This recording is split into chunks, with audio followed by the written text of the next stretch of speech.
Hey there, happy day 1100 of What's She Up To Now. Sharon Horne-Ellstrom here, documenting my journey as I transition from the brick and mortar corporate world of business to the online world of business.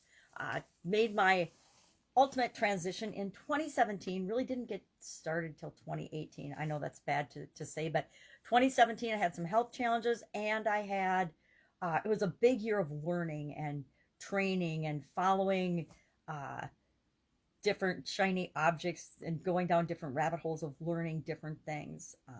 Got a little bit stuck in those learning loops that we so often get stuck in when we learn, and aren't necessarily applying what it is that we learned. I applied a few things, but not in the way that I needed to really find the success that I wanted.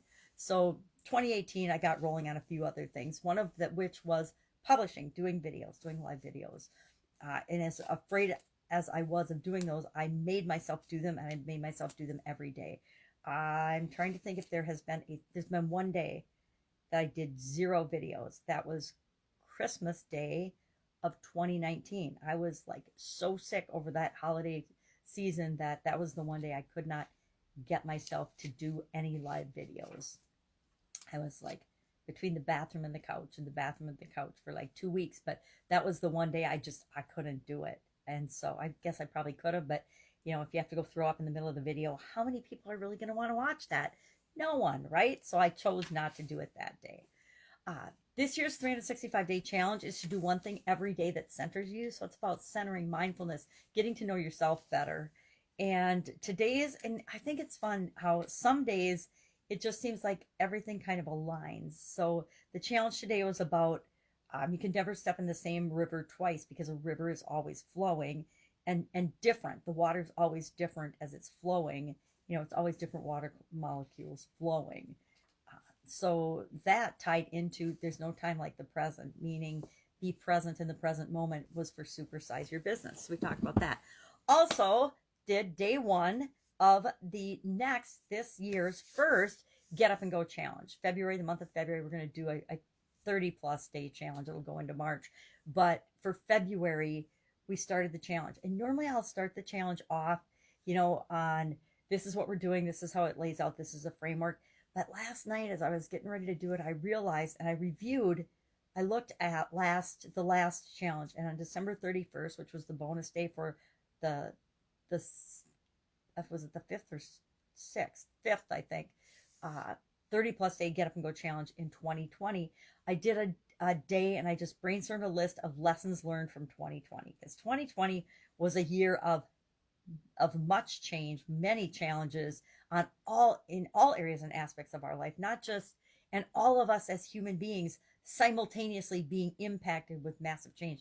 I'm sure if we could look at the energy of the world somehow, we would see massive waves of change happening in 2020, and much more than in regular years. Regular years, there's certain people having to do certain changes all the time, right? There's a million people that are always getting divorced, or a million people that are always getting a diagnosis or something, and that's normal for a year.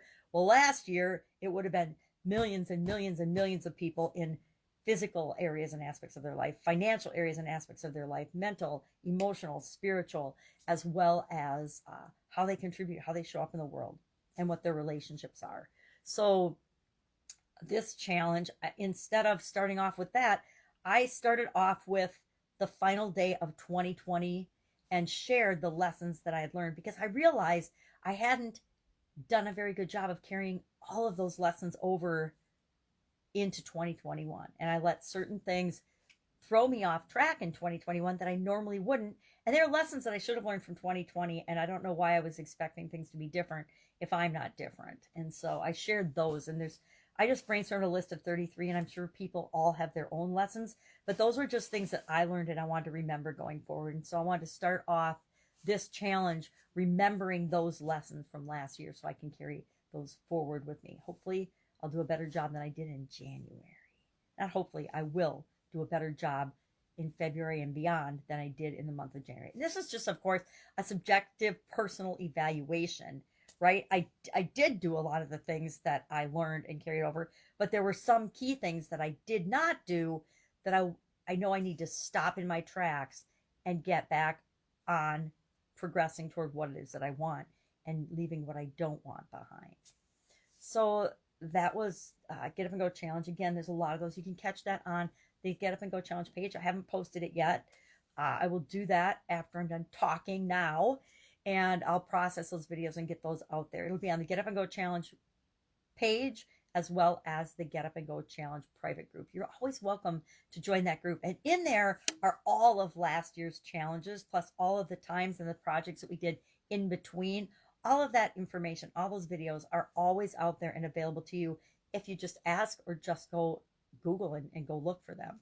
I guess I should Google Get Up and Go and see if they pop up on there. I know lots of people do all this marketing and numbers, mumbo jumbo stuff and keep track of those things. I, not so much. I do what I'm going to do to impact the world in the way I want to impact it. And I don't need someone else's numbers and metrics to tell me whether I'm meeting that objective or not. It's always subjective whether I feel like I'm making progress or not toward anything, toward any area, aspect of my life. And that includes, online activities as well. So that's it. That's what I've got for you today. New challenge starting. Of course, tomorrow's probably really more like day one, because today was review of the last challenges and kind of a culmination of the 5 previous challenges. Here's some of the lessons that we learned. And that's it. That's all I've got. Any questions? Hit me up in the comments below. Otherwise, I'll be with you tomorrow.